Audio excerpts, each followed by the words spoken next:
I just feel like I've been around the block, ripping up fantasy stock, working around the clock. Look at the view from the top.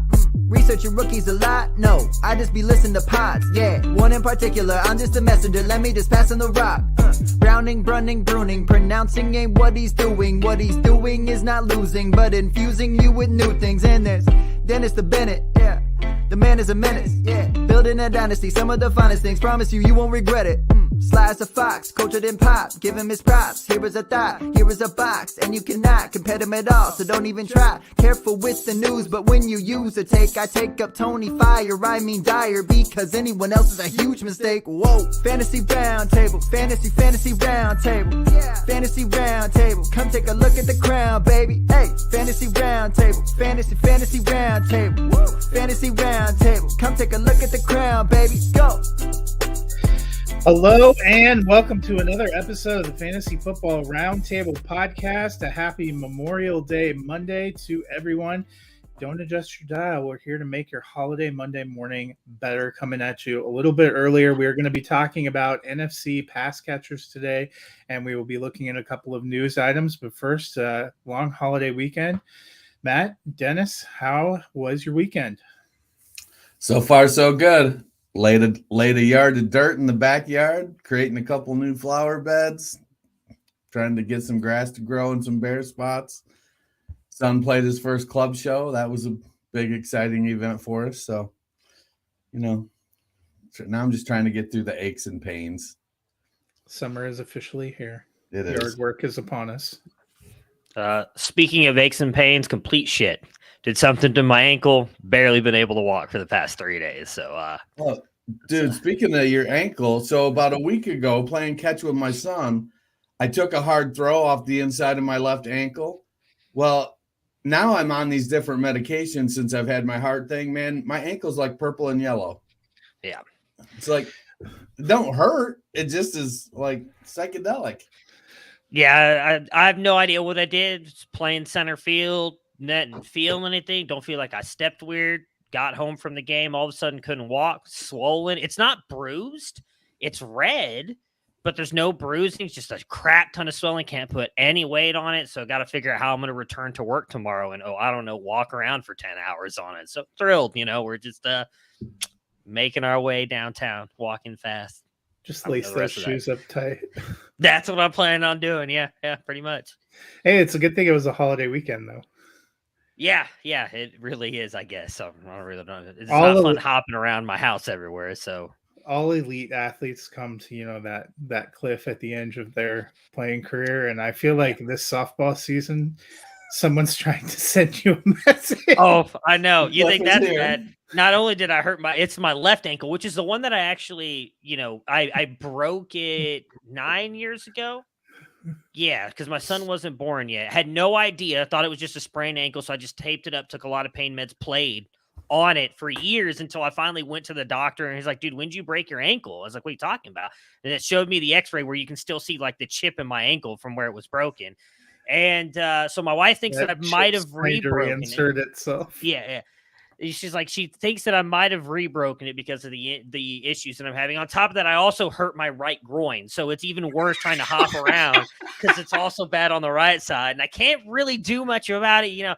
For any men listening to this, it's not really a great place to try and apply some icy hot or anything to kind of get the muscle to go away. So yeah, it's been a fun weekend of crawling upstairs like a child and hopping around everywhere because I don't have my crutches anymore. So it's just been one. So what I'm hearing is 2024 softball for Matt Bruning is senior league.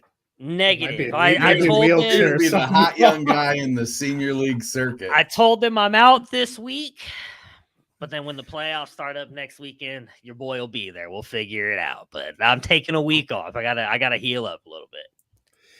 Well, that's a good segue into the first of our pieces of news, which is Jimmy Garoppolo, who has the same stunning good looks as our friend Matt, apparently has already had ankle surgery this offseason. And then news came out that the Raiders slipped a clause into his contract where they could potentially release him without him ever playing for them and ever having to pay him anything. So, Dennis, I'll start with you. Bad sign for Jimmy G, and what are the odds the Raiders actually use that clause and promote Brian Hoyer to starting quarterback? So I don't think they'd promote Brian Hoyer to starting quarterback. I think Hoyer would be mentoring Jake Hayner. They don't have Jake. They drafted Aiden O'Connell. Yeah, it's not even that optimistic. So,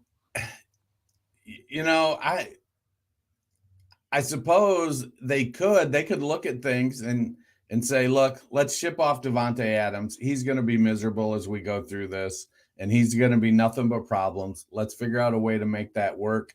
Caleb Williams, Drake May, here we come. But I don't think it's any surprise that Garoppolo's got an injury. I mean, he's a serviceable quarterback when he's healthy, makes pretty good decisions, some bonehead ones, about once a game. But he has a long, long history of injuries, and it isn't like he keeps re-injuring the same thing either. So I don't know. I'm not terribly surprised. It makes sense from the Raiders end to put a clause in there. Hey, because they paid him, several $1 million to come and be their quarterback. And then he's like, oh, by the way, I need surgery on my ankle. So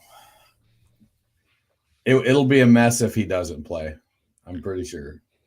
Well, as someone else who has glass ankles, I do think that it's probably going to be okay. I watch a lot of other sports. I feel like we don't get that many serious ankle injuries in football. A lot of it's high ankle, low ankle sprains. Soccer, you get some really bad ones. Same with baseball.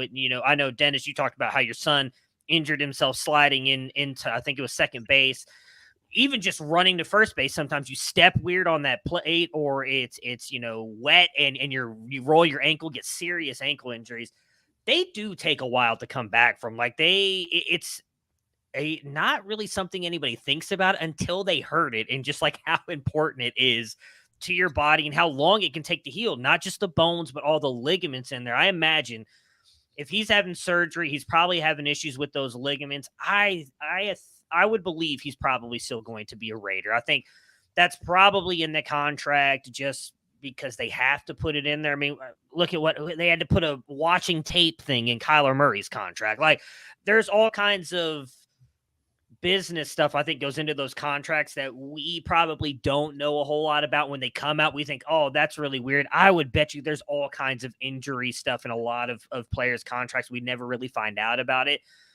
I would think that Jimmy Garoppolo is going to play, even if it's only because, as you both just mentioned, they really only have Brian Hoyer, the Destroyer, and Aiden O'Connell on their team. And I think if Jimmy G doesn't end up there, every NFL team is going to know they're desperate for a quarterback. So if they try to trade for somebody, they're going to have to overpay for him.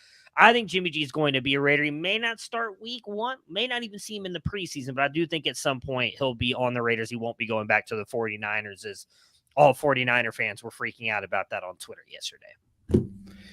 Yeah, and Dennis is right. Javonte Adams probably, he's already been cheesed off. The Raiders supposedly moved on from the quarterback we're going to talk about next, Derek Carr, because they wanted to get much better production. I questioned whether Jimmy G was the guy or not in that sense at the time. And now we have this injury. Part of me does wonder if Tom Brady has entered the Michael Jordan phase of his career and will now be the owner player. Since he's trying to buy a piece of the Las Vegas Raiders. Suddenly Jimmy G's not there, and he's looking out at 95-year-old Brian Hoyer or Aiden O'Connell, thinking to himself, I got one more year in me. Could be fun, guys. Come on. Not for me, because I'm a Broncos fan, but it could be fun. Elsewhere, Derek Carr, who left the Raiders, has reunited with another former Raider, and that is John Gruden, as reports surface that John Gruden has come into Saints camp to help introduce the offense to Derek Carr. So, Matt, I'll start with you. What do you make of this, and do you think this is maybe a path for John Gruden trying to get back into coaching? He's not actually with them, is he? He was just spotted there, right? Consulting, I guess. Consulting. So, what team right now still is ready to pull the trigger on making that hire? That's what I was going to say. I don't know that with everything that went down, I feel like John Gruden is never going to get back into coaching. Consulting's probably the closest he's going to get to being back on the field. Whether it was fair or unfair, and I'm going to be honest, I don't know a ton of what was or wasn't in those reports. I heard some of the things, obviously, some of the racial things that he said, and I know that he said some other things toward women. I don't really think he deserves to be back in the sport. So I would imagine that consulting's the closest he's going to get. A franchise like New Orleans, where I know they haven't necessarily been as successful as they want to be. They do have the one Super Bowl. I feel like a lot of people revere them as one of the more top franchises, especially when Allen was there. I know he unfortunately passed away, and it's his wife who still runs the team, if I'm remembering correctly. I just don't think that they're going to be the ones to pull the trigger and say, yeah, we're going to bring John Gruden back. I think consulting is probably the closest he's ever going to get back, because I don't think he's going to get in a booth either. So consulting, we'll see what that really means at the end of the day. I don't think we're going to see him on the sideline. I'd be surprised if we even see him, up in the boxes either during games or something like that. I think he maybe at practices and whatnot is able to help out with the offense, but at the end of the day, that's the closest he's going to get to being back with the team. So I'm confused about what ropes exactly is he showing Derek Carr, because he had Derek Carr in Las Vegas / Oakland for 3 years, 2.5 years. I would like to think Derek Carr knows John Gruden's offense. Why is John Gruden introducing the offense of the New Orleans Saints to Derek Carr? Which they still said is similar to the offense that Sean Payton ran there. So it begs the question even more: what do you need John Gruden for? Yeah, I'm confused here. So is it honestly, it feels like hey, let's dip a toe in the John Gruden water.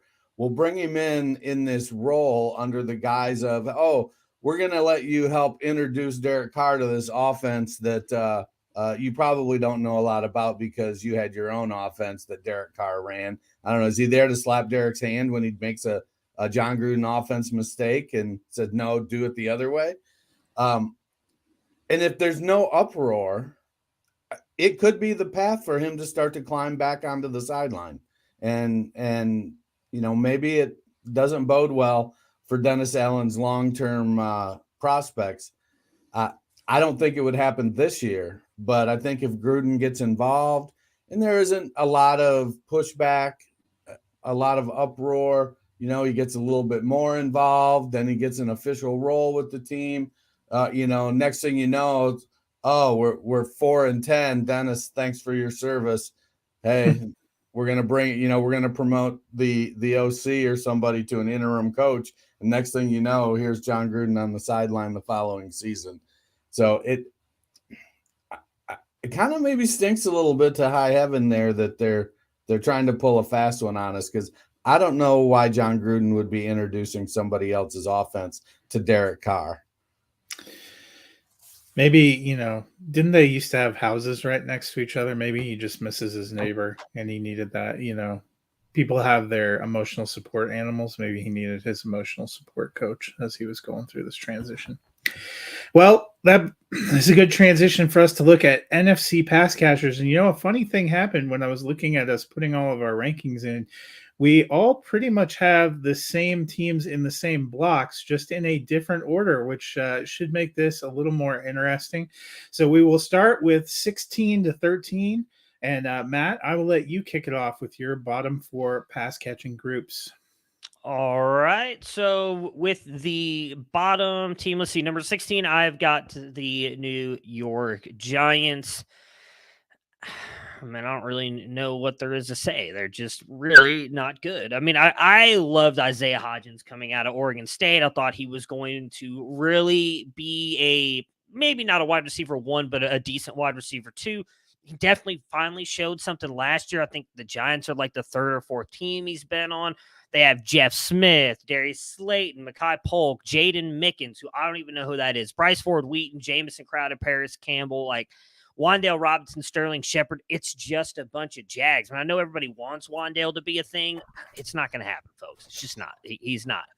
I like Sterling Shepard. I hope that he's able to stay healthy for a full season. We have not even seen that in his career. We'll see what happens with Jalen Hyatt. I was not very high on him coming out of Tennessee. I think he's nothing but really a big slot. I don't think he's going to change your offense. So the reason I put them at 16 instead of the Green Bay Packers, who were fairly low for all of us, is at least at times Romeo Doubs and Christian Watson showed us something last year, something worth betting on. Watson's got a ton of speed. Doubs, I think, can be a really good outside threat. And I actually like Jaden Reed, who they drafted as a rookie out of Michigan State, to play in the slot. I think he can be really good as well. But that's really it. And I forgot for the Giants, they do have Darren Waller, who's probably going to be the best pass-catching weapon on that team. Still, that's not enough to elevate them, at least for me, out of the bottom spot. At 14, I have the Carolina Panthers. It's another group of... They're the island of misfit toys. I mean, I don't know why everybody is all in on Terrace Marshall. He was not good in college. He had 4 good games, then quit and said, oh, COVID, I'm opting out for the rest of the year. Had the worst drop rate, again, only playing in 5 games, the worst drop rate in college, but then everybody's like, oh, he's the number 1. He's not that good.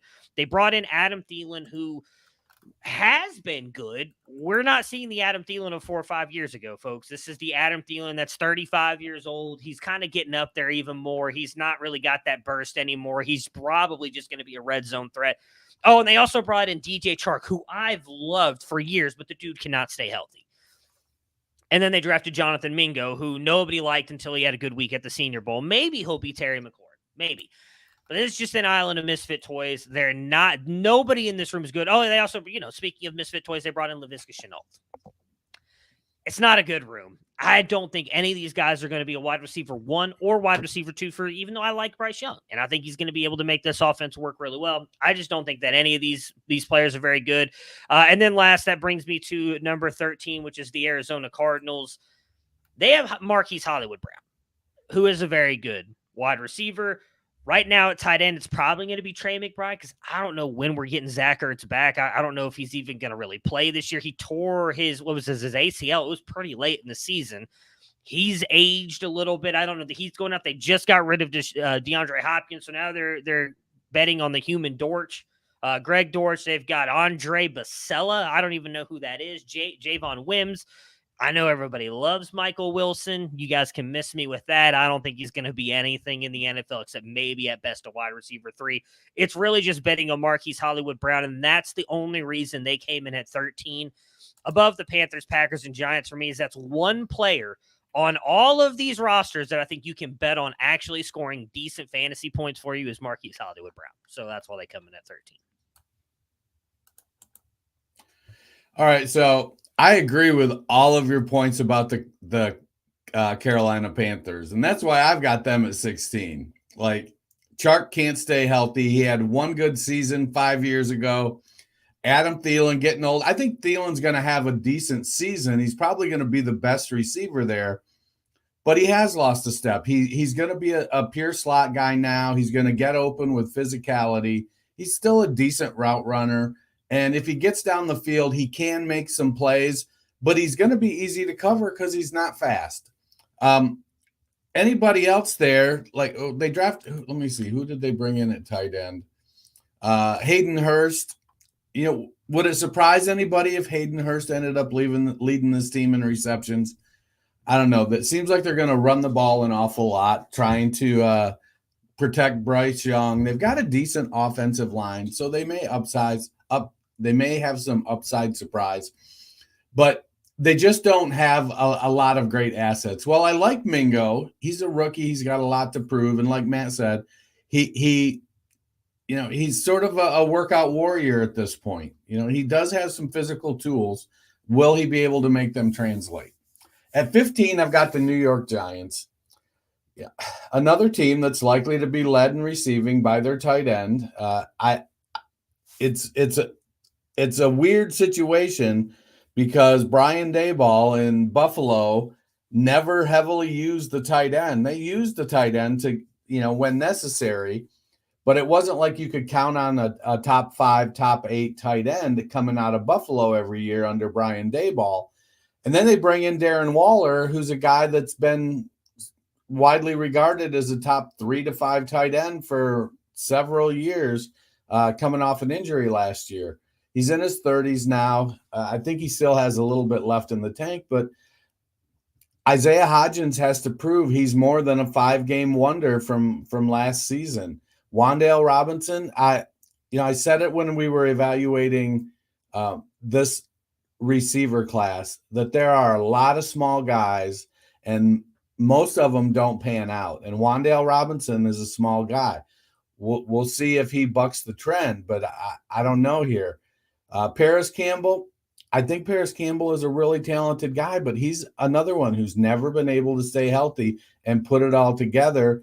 And by the time his stay in Indianapolis ended, he was basically a gadget guy. But he's 6'6", 6'1", 200 pounds. He's got good size. He's got good speed. He just has never been able to put it together. Maybe Daboll brings it out of him and he becomes a great weapon. Slayton, he's just a beefy Jalen Hyatt, basically. I don't think Hyatt's a big slot so much as I think Hyatt is just he's probably, in my eyes, I view him more like a Deshaun Watson type, which he's kind of that backup to Darius Slayton in that role. Do I think he'll overtake Slayton? It probably, because Slayton hasn't shown himself to be super consistent over the course of his career. I have the Packers at 14. So the Packers are an interesting situation because all of their receivers are first and second year guys. And they've got some potential talent there with Reed, with Watson, with Dobbs, with Kraft, with Musgrave. So there is an opportunity for that team to develop and become something. A lot of it's going to depend on Jordan Love. Does he take that step and become a legitimate starter here? And what is it? Is this year 4 for him? And he's been around the system. He should be comfortable in the system. I could very easily see us next year ranking this group in the top half, just based on them maturing and getting another season under their belt and Love panning out. But right now, I've got the Packers at 14. And then I've got the Cardinals at 13. And it's essentially on the strength of Marquise Hollywood Brown. So you're in of the bottom 4 teams here, he's the best receiver. And, maybe Christian Watson gives him a run for that title this year. But in these bottom 4 teams, Marquise Brown is pretty comfortably the best receiver. Again, a small guy. As I was looking at this lineup of Marquise Brown, Rondale Moore, and Greg Dortch, I was thinking of the old Washington Redskins trio. I think it was Gary Clark and a couple other guys. They called them the Smurfs, and they were all a bunch of 5'9" or so guys playing for the old Washington team there, and they were all very productive. This is, I think, late 70s, maybe early 80s. And that's kind of what they have there in Arizona starting. Michael Wilson, I think he's got some talent, but he's a guy that suffered from injuries. Zach Pascal is one of the best blocking wide receivers in the NFL. Doesn't score us any fantasy points. I think we're going to see Zach Ertz and Trey McBride kind of swap positions this year. And maybe the answer for Arizona is going to be running more 12 personnel. So if they start to bulk up in the middle there, McBride, I think, showed very well in relief of Zach Ertz after Ertz got injured last year. But there's a lot of questions, with when is Kyler Murray going to play? Are they just going to sit Murray all year and go in the tank and try to get Caleb Williams? We've seen the Cardinals move on from one first-round pick in the second year. Would it surprise anybody if they moved on from Kyler Murray? The contract makes it pretty difficult to do. But, where there's a will, there's a way. Yeah, so I have the same 4 teams, just slightly different order. Last year when we did this exercise, I had the Green Bay Packers at the bottom of the NFC, and they've actually gotten less experienced and less deep as a unit. So I still have them at 16. Christian Watson showed out at the end of the season. Romeo Doubs was solid at times. Jaden Reed could be a good pick, but they don't have any kind of depth behind them, and those are all first and second year guys. And when you get to tight end, they're probably using two rookies, Musgrave and Kraft, in that spot. You also have a first-time starter at quarterback. I just don't know what to expect from this group. So I have them down there. The Giants I have at 15. The only reason I have them higher is because of Darren Waller. I liked the Waller pickup, but you guys touched on it. Their wide receiver core is not impressive. The one season Paris Campbell managed to stay on the field for any length of games was last year, and he parlayed that into a free agent contract because apparently the Giants needed a slot receiver because they only had 4 or 5 of them. Sterling Shepard, hasn't been able to stay healthy. Darius Slayton hasn't really produced much in the last couple of years. I liked what they got out of Isaiah Hodgins down the stretch, but not a lot that impresses me about the New York Giants passing game, which is kind of unfortunate for Daniel Jones if they're putting a lot of pressure on him to be the guy. They still have not gotten a lot of weapons for him. Number 14 for me was Carolina. You guys touched on it. I think they have some decent veterans, but Chark, we haven't seen him stay healthy or be able to develop on much. Thielen is getting older. We don't know what Terrace Marshall and Laviska Shenault and Shai Smith are. Jonathan Mingo, I kind of liked the draft pick, but we'll see how that develops. I think Hayden Hurst was a decent veteran tight end for Cincinnati last year where there was no pressure. I don't know what it's going to be like here. I liked that group nominally better than the two that I had below them. And then at 13, I also have the Cardinals. Hollywood Brown, probably the best of the receivers that we've looked at for these 4 teams. I like the tight end combination potentially of McBride and Ertz, although I wouldn't be surprised if they either look at releasing Ertz or try to move on from him, because it seems like Arizona is trying to turn their roster over. Beyond Brown, I don't think they have a lot in their receiver room. So that's why they are there for me. Dennis, why don't you take us through your 12 through 9? All right, at 12, I've got the Atlanta Falcons. I really want to have them up higher. I don't know what Desmond Ridder is going to bring to the field over the course of an entire season. They have 2 really strong receiving options in Kyle Pitts and Drake London. But outside of that, they've got Bijan Robinson, and so they're probably going to run the ball a lot, which is going to hamper this receiving core. I don't expect the wide receiver 3 or wide receiver 4 to, be necessarily viable for fantasy. The third receiving option is really Bijan Robinson, and then it comes down to Scotty Miller, Mac Hollins, and Jonnu Smith, and how Arthur Smith decides to use them. Is he going to go more to tight end? What exactly is he going to do? We saw Mac Hollins pop off a few games, but he's just a veteran receiver right now that is going to bounce around the league, catching on until he can't catch on no more. Scotty Miller, we've seen him make some great deep plays. He's listed as the slot receiver in Atlanta right now, but he's really been an outside guy when he was in Tampa. He doesn't have great size or anything, so maybe it works out with him in the slot. Is he better than Olamide Zaccheaus? As of right now, I don't think so. At 11, I've got the Washington Commanders. This one was tough for me because I really like Terry McLaurin, and he's kind of just entering that receiver prime at 27, 28 years old. He's got a few years now where he could be really top end productive.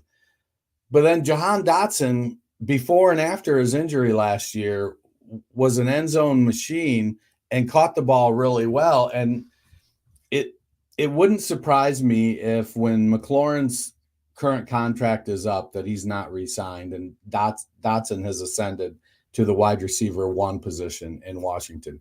Dotson looked really good last year. Outside of those 2, Curtis Samuel, 3-4 years ago in Carolina, he had a top 25 receiver season, buoyed by a few additional carries to help get him over that point there. Logan Thomas, aging tight end, coming off injuries last year, wasn't real productive.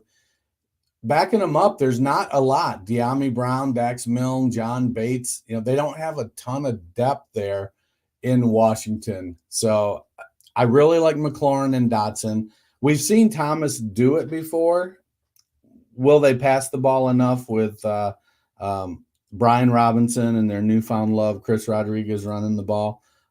That's really a question to take into consideration. I've got the Rams at 10. This one was probably the hardest one for me because you have arguably the number one wide receiver in the game. It's probably Jefferson, but Kupp is up there. He's probably the number one slot receiver in the game. He's always open, high volume receiver, but they don't have a ton. They've got Tyler Higbee, then they got Van Jefferson and Ben Skoranek. I mean, how long before Puka Nacua overtakes Ben Skoranek? 4 weeks, 2 weeks, 8 weeks? Never. I mean, if it's never, I don't think that's a great sign either. Van Jefferson has never really, I don't know, maybe he has reached his potential and his potential just wasn't that high.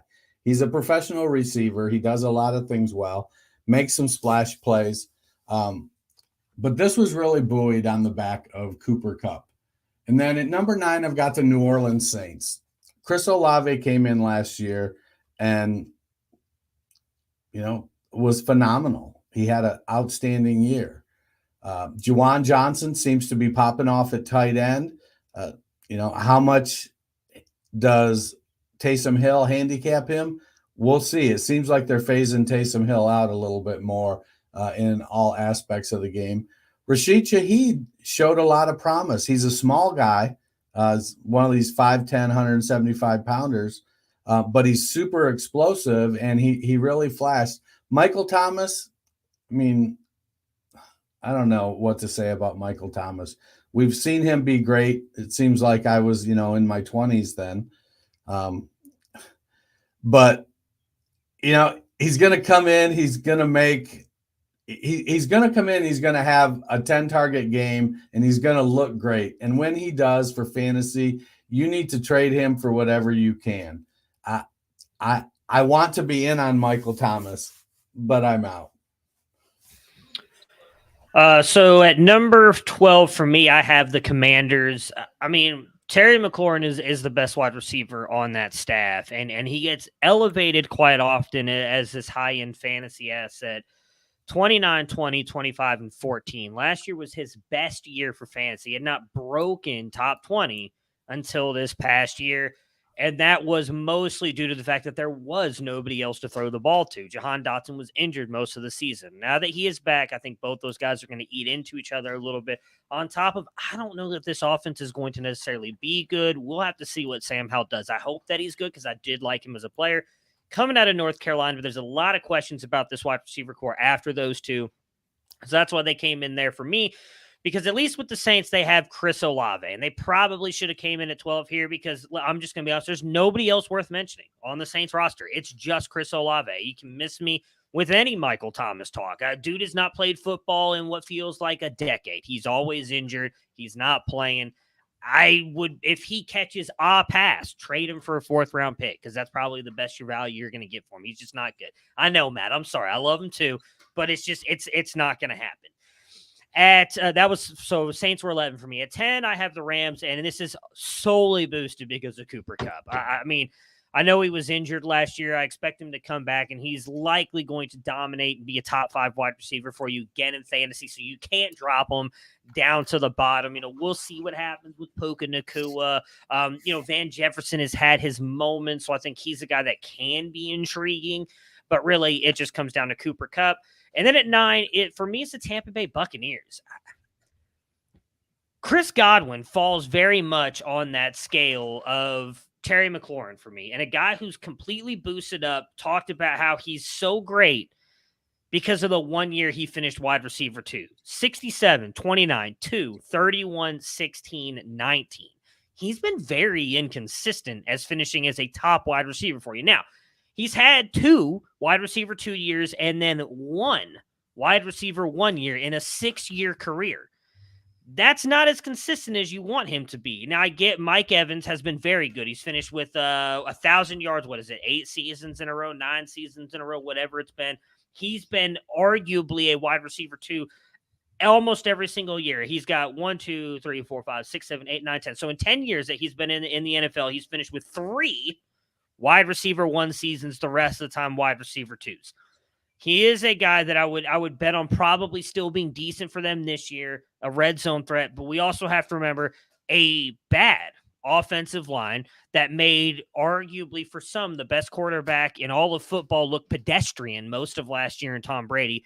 And now they're bringing in Baker Mayfield to be their quarterback. And look, I loved Baker, and I really hoped that he was going to succeed. He's not going to. Like, it's just, he's not what we thought he was going to be. And we expect Mike Evans and Chris Godwin, who at their best through their careers have been wide receiver 2s, to stay there. I think the Bucs should be lower down on this list, but because you at least have 2 guys that you can draft and have on your team, I'm willing to put them up here at 9. All right. So for me, I'm like Dennis. I have the Falcons at 12. I like Drake London, Kyle Pitts. I like the potential of Kyle Pitts. I don't always know if the Falcons understand how to use him because we haven't seen it so far. But beyond them, Mac Hollins is their wide receiver 2. I don't know how I feel about that. They went and got Jonnu Smith, but they also have a lot of talented running backs. I think they're going to be a run-heavy team, so that eats into it for me. At 11, I have the Rams, and that is Cooper Kupp is incredible. I'm not as high on Higbee as you guys are. I understand he's a fine veteran player. But then beyond that, and we saw this last year, if anything happens to Cooper Kupp, woe is the Rams, because it's Ben Skoranek, Van Jefferson, Puka Nacua. They don't have much beyond them. I also still have some questions. What Matthew Stafford are we going to see? And if we don't see Matthew Stafford, what are we seeing from Stetson Bennett? So I just have them a little bit lower. Then I have the Saints. I love Chris Olave. I thought he had a great year. I'm a little bit like Matt. Juwan Johnson was a decent tight end in the landscape of tight ends. I have tons of shares of Michael Thomas and have for what feels like a decade from when he was actually a good player. It's until we can see consistent games on the field, it's hard to believe in him. And if he comes back and looks like what he did in 2019, then maybe this unit is way too low. But for now, it's just hard to have a lot of faith in Michael Thomas. And then at 9, for me, I have the Washington Commanders. I like Curtis Samuel a little bit more than you guys. I share the concern about whether Logan Thomas is ever really going to get back to producing. It's been a few years. We haven't seen much. But I like Dotson and McLaurin enough that I put them up there. So, Matt, why don't you give us your 8 to 5? All right, so at 8, I have the Atlanta Falcons. I'm a little bit higher on them than you guys are, and a lot of that comes down to just how good I think Drake London and Kyle Pitts are. I mean, I know Drake London only ended up as wide receiver, I believe it was 31 last year, so it was a wide receiver 3, but he finished out the season with 70 yards, 96 yards, 47, and then 120, and he was getting targeted heavily, as was Kyle Pitts. What was the difference in those last couple games? That was when Desmond Ridder finally took over at quarterback. Marcus Mariota just wasn't it, guys. I'm sorry. If anybody watched the Atlanta Falcons play, we all hoped that Marcus Mariota was finally going to get that shot. He's done. He's not what he was coming out as a rookie. Some of that, I'm sure, was just bad coaching staffs that had him early in his career, really getting him beat up, always dealing with injuries. But both those guys saw massive target shares. I mean, Matt, you mentioned loving Drake London. I mean, dude finishes tied in 6 his rookie season. And then last year dealing with injuries. And again, in my opinion, Marcus Mariota crushed him. I think this year we're going to see a massive bounce back between those two. I've said it before and I'll say it again. I think Desmond Ridder is going to be very good for that offense. He's never going to be this elite quarterback. But again, I've argued that I don't think he's got an any worse skill set than Ryan Tannehill. And Arthur Smith rated Ryan Tannehill a top, it was, I believe, QB 8, QB 15, and then QB 10 in his time with Arthur Smith at the Titans. And he also had, who was the wide receiver there that was really good? I cannot remember. A.J. Brown obviously had some really good years. Jonnu Smith as well. they'll find a way to get those guys going. Yes, will Bijan Robinson eat into that workload a little bit? Absolutely. But I think both those guys are going to be very good in this offense. A lot of that comes to just a change in quarterback, who I think, even though he is not the most accurate, he can at least throw the ball, which I think Marcus Mariota struggled with a lot of that season just due to injuries. At number 7, I have the Chicago Bears. They have retooled their entire wide receiver core. And a lot of this, if I'm being honest, comes down to the addition of DJ Moore, who I think is a very good wide receiver. They obviously have Chase Claypool there, is what he is. You know, I like Darnell Mooney, but I think now with DJ Moore there, he slides into more of the wide receiver 2, probably even wide receiver 3 role, because I do think they'll utilize Chase Claypool a little bit differently, which I think fits Mooney, if I'm being honest. Like, as much as we love Mooney, I think if we were all being honest and looked at him, he's probably more of a wide receiver 3 than he is a wide receiver 1 or 2. So now you get your 1 in DJ Moore, who I think can do that. And if he even gets 2 extra touchdowns this year, he's going to vault up in fantasy scoring. That's kind of been the knock on him, and the one thing that's held him back his entire career is not getting touchdowns. And I think that Justin Fields will be able to get him the ball. We'll see with Claypool. I mean, I think he's going to be the 2. Don't love him. I don't think he's typically good. But again, I think that forces Mooney into the 3 spot where he'll thrive. I'd argue he's one of the best wide receiver 3s in the NFC, with just how good he is. So that's why the Bears come in here at 7. For 6, for me, is the Dallas Cowboys. And a lot of this comes down to just how much respect I have for CeeDee Lamb, because the rest of this wide receiver core is hot garbage. I mean, Michael Gallup, we've wanted to see it for years. It's not been there. I like Brandon Cooks, and he's probably going to be the 2 for the Cowboys. And early on in his career, he was Robert Woods, right? He was the guy that we kept overlooking, that we're like, oh, he's not that good. And then you look up and it's like, oh, he's got 1,000 yards and like 7 touchdowns. The dude's a wide receiver 2. But he hasn't been that in a couple years. I don't know that he's going to be that here at the Cowboys, just because he's kind of aged out. But I'm out on Dennis Houston. I'm out on Jalen Tolbert. I don't even know who Kevontae Turpin is. Dontario Drummond ain't it. Antonio Callaway couldn't get on the field for the Cleveland Browns when they had no wide receivers. They have nobody outside of, in my opinion, Brandon Cooks and CeeDee Lamb. Because, again, I'm not trusting it with Michael Gallup anymore. At this point, you got to show me before I'm going to believe that you're actually good, because you haven't done anything in your entire NFL career. Last for me is the Detroit Lions. I fought with myself on where to put the Lions. I wanted to move them a little bit higher, because actually I think that they are phenomenal. Like, they really are. You got Amon-Ra St. Brown, who I think you could argue. I mean, obviously you got DK Metcalf, A.J. Brown, Justin Jefferson are probably the 3 top wide receivers, but then I think he's 4. And the only reason they didn't make it into my 4 spot, honestly, is because of the tight end on the team in 4. That's the only reason the Lions didn't make it up there. You know, Jameson Williams, once he comes back from the suspension, I think he's going to be really good. They bring back Marvin Jones, who I think will fit the role that they need him to be. And outside of that, it's not great. But those top 3 guys, I really like. I think specifically Amon-Ra St. Brown and Jameson Williams are going to be really good for the Detroit Lions. You know, Sam Laporta might be something I want to see. Detroit, it feels like, has had a history of not utilizing the tight ends the correct way. So I don't know if we're going to see another TJ Hawkinson type thing where, like, he's good for a couple games, but you can't start him much after that. But it's still a really good tight end to have as your 3rd or 4th weapon on an offense. All right. I've got the Bears at 8. My concern with the Bears, and well, I like the weapons. I like the addition of DJ Moore. I think that moving Mooney into the slot is going to be good for Darnell Mooney.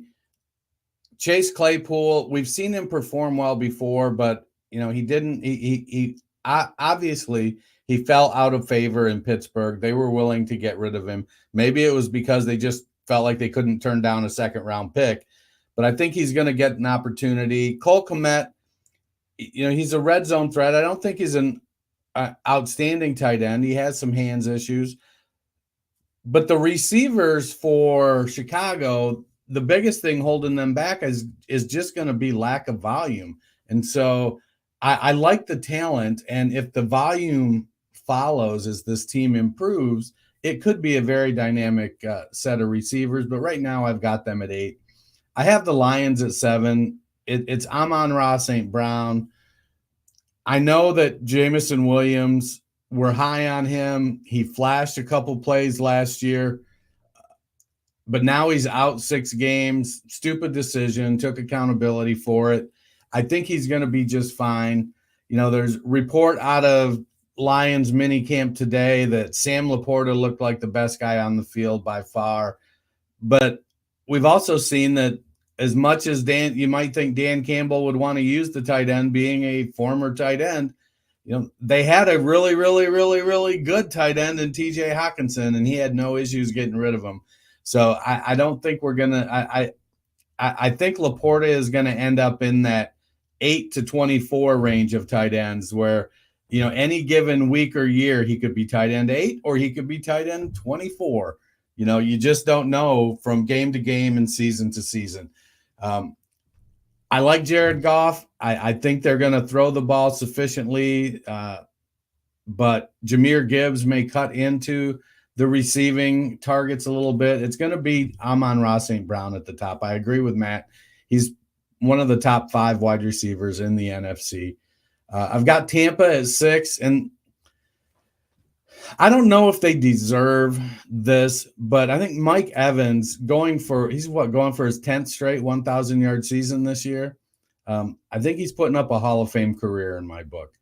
Yeah, you can say all he does is catch the ball and fall down, but when you're catching the ball in the end zone and falling down, is it really that big a deal you're not getting yak yards? He's good down the field. He's a big-bodied wide receiver. He doesn't separate. I don't think that's been his game his entire career. I think Chris Godwin is going to be the guy leading the team in targets. I don't know what they're going to do at quarterback. They liked Cade Otton enough that they let Cam Brate walk. They didn't go out and really address the tight end position. You know, Russell Gage has flashed some at wide receiver. You know, their wide receiver 4, Trey Palmer's a rookie, Devin Tompkins and Keelan Geiger, I've never heard of. So it's going to all be on the aging veterans that they have. And I think Godwin's 28, 29. I think he's getting ready to head into like what should be his prime. Unfortunately for him, they just don't have much in the way of quarterbacks. And then I've got San Francisco at 5. This was a tough one for me. You know, Kittle is a top tight end, and Debo and Ayuk are both real good receivers. But when I looked at who the other teams I have in front of them have, I think they just got more. They command more targets. They're deeper across the board at all 4 receiver positions. You know, Juwan Jennings is the wide receiver 3 in San Francisco. Great for football, not so great for fantasy.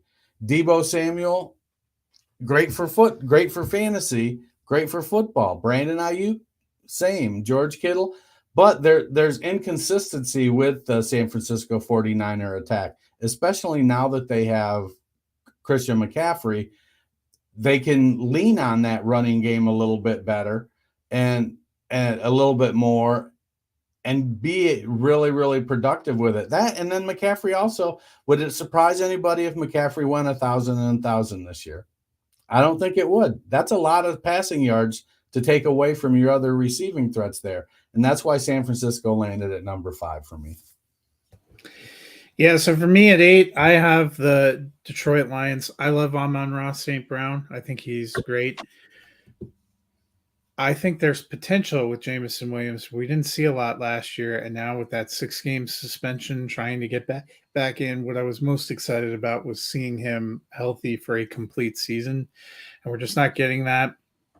Sam Laporta, I like the potential, but we don't know what we're going to get. And then beyond those guys, you know, you have Josh Reynolds, you have Marvin Jones. I think they're fine role players, but outside of one incredible player, I wasn't as sold on the rest of them currently at this point in time. 7, I have the Bears. I love the DJ Moore acquisition. They have 2 pretty strong tight ends in Cole Kmet and Robert Tonyan, who we've seen do some things there in Green Bay.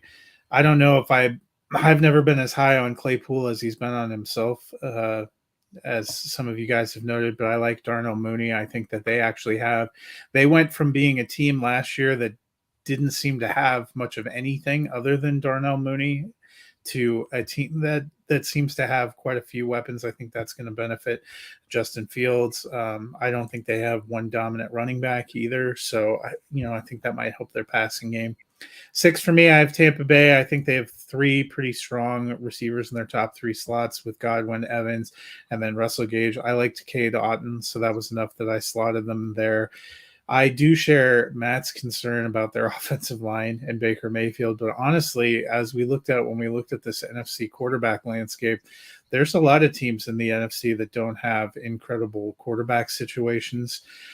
So I guess we'll have to see how it plays out. And then at number 5, I have the Dallas Cowboys. I love CeeDee Lamb a lot. I'm probably the one that likes the Cowboys the best of this trio. The Brandon Cooks acquisition was okay. Michael Gallup says he's finally healthy and looking like he did a few years ago, but we'll have to see how those guys impact. I think they're going to feel a little bit of the loss of Dalton Schultz too. So I like Lamb a lot. They have some interesting options, but not enough to have them up in the top 4 for me. So, Dennis, we'll go back to you. What were your top 4 teams? All right, so I have the Vikings at number 4, and while they have probably the number 1 wide receiver in the game and a top 5 tight end, Jordan Addison has a lot to prove. He's a rookie. I think he's going to be really, really good, but I don't know yet. They also, next year, Jordan Addison may have a new quarterback. Their third receiver, KJ Osborne, he's flashed, but I think third receiver is where he belongs, especially on that team. So I like having Justin Jefferson. I think he's a stud receiver, but I just think the teams I have ahead of him are a little bit deeper.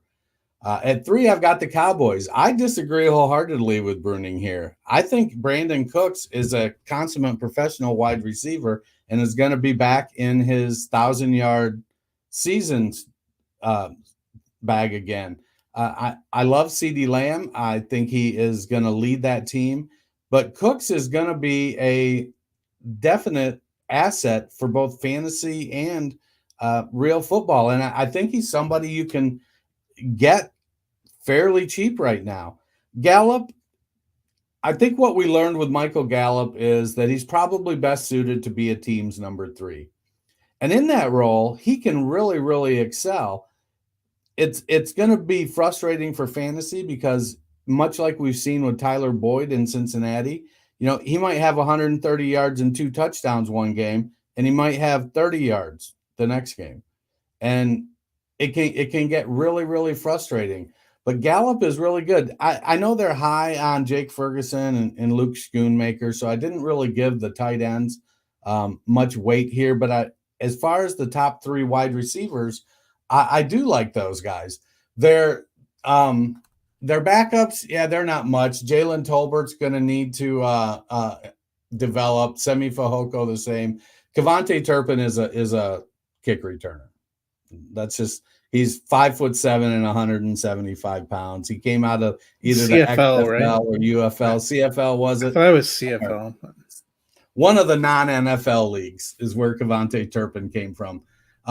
But I do like Dallas a lot. I have Seattle at number 2. DK Metcalf, bona fide stud.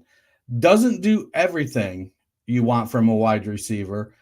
He's made some improvements in those things, but the things he does do, he does so well. And he's got things you just can't teach. But he's big and he's fast. Tyler Lockett, he's getting up there in years, but he's really productive. Very good receiver. A perfect complement to DK Metcalf. I'm really high on Jackson Smith and Jigba. I think, when I'm looking at these tops, I'm kind of trying to weight, how the receivers are, all 4 of them. Like, where would I rank the 3 receiver versus the 3 receiver for these other teams? And I really like Smith and Jigba a lot. Noah Fant, I'm torn. I think we've seen him do some things. I just don't know that with the other weapons they have at tight end, and I'm using that term weapons loosely in Seattle. I just don't know that Fant gets enough volume to really be consistently viable for fantasy. Mike Clay has Jackson Smith and Jigba projected for, I think, 60 catches this year, which to me felt like a lot. Yeah, I don't know what's going to happen with Geno. I kind of feel like he's a little bit of fool's gold. And then they drafted Charbonnet to go along with Kenneth Walker, so it could turn back into a run-heavy team and really make this number 2 ranking look silly. And number 1, I've got the Eagles. A.J. Brown, Devonta Smith, 2 of the best receivers. They're both young. You know, I put them over the Cowboys because Smith, substantially younger than Brandon Cooks. Over the Seahawks, Smith, substantially younger than Tyler Lockett. Over the Vikings, older than Jordan Addison, and he's a proven asset. So of these top 4, Philadelphia has the best top 2. At 3, who does Philadelphia have? Who's their third guy again? Olamide Zaccheaus is who Philadelphia has at 3. Yeah, you know, not much. I think Dallas Goedert is the number 3 receiver for the Philadelphia Eagles. And outside of Hockenson, he's the best tight end of these top 4. And so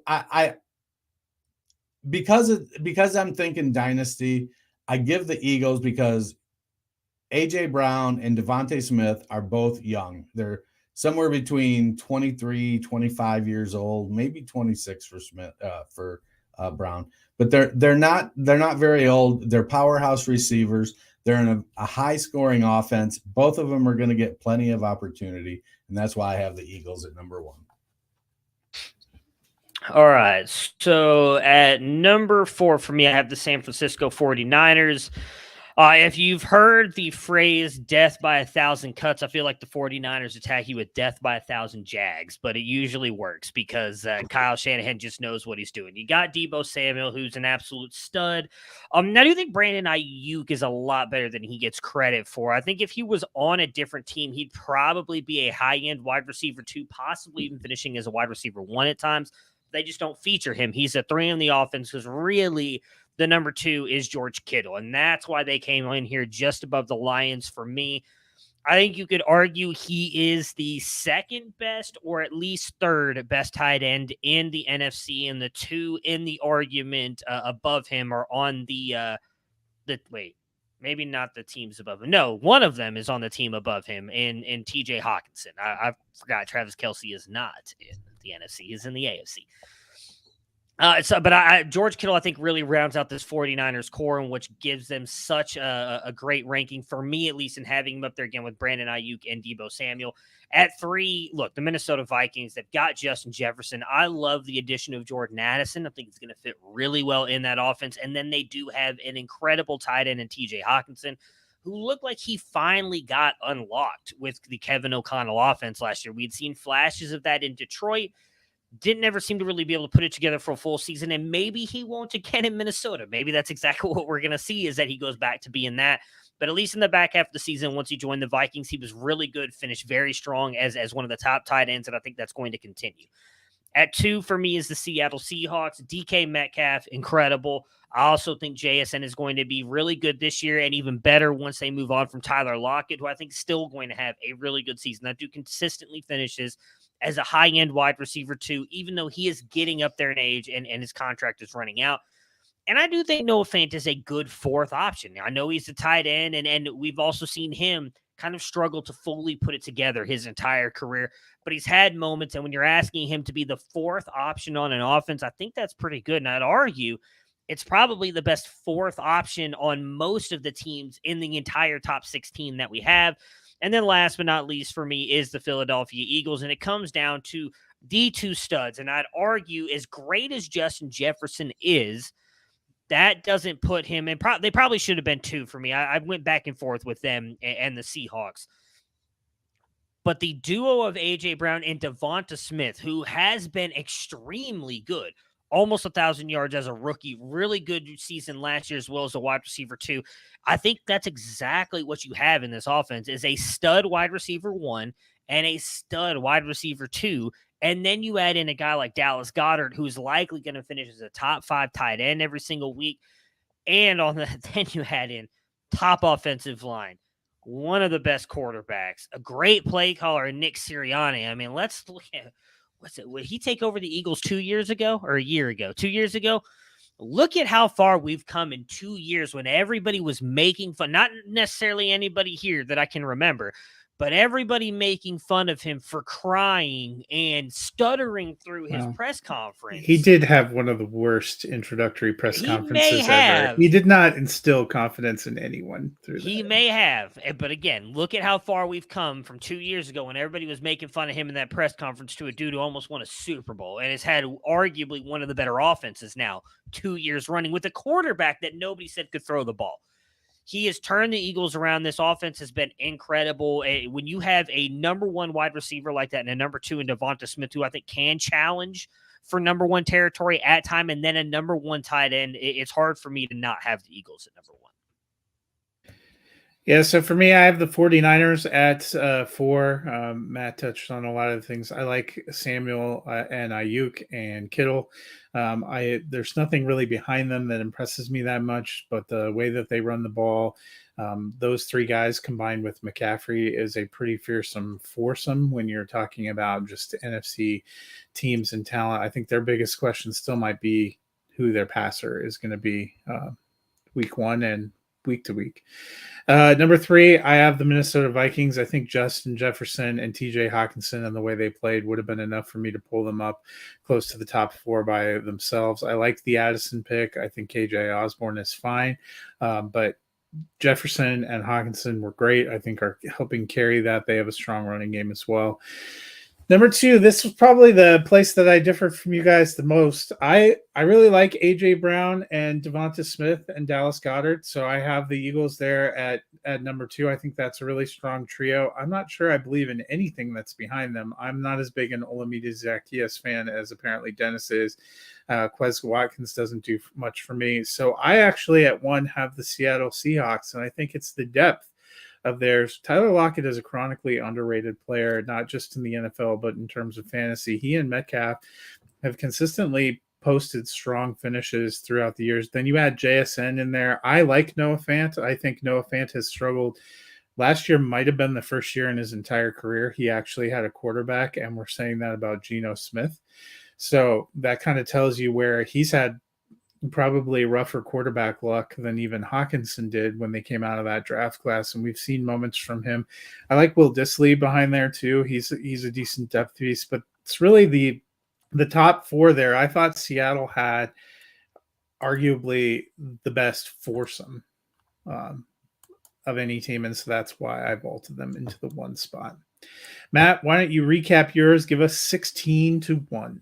All right, so at 16, I had the New York Giants. So my 16 through 10, New York Giants, the Green Bay Packers, Carolina Panthers, Arizona Cardinals, the Washington Commanders, the New Orleans Saints, and then the Los Angeles Rams round out my 16 to 10. And then my top 9, the Tampa Bay Buccaneers, the Atlanta Falcons, the Chicago Bears, the Dallas Cowboys, the Detroit Lions, the San Francisco 49ers, the Minnesota Vikings, Seattle Seahawks, and then number 1, the Philadelphia Eagles.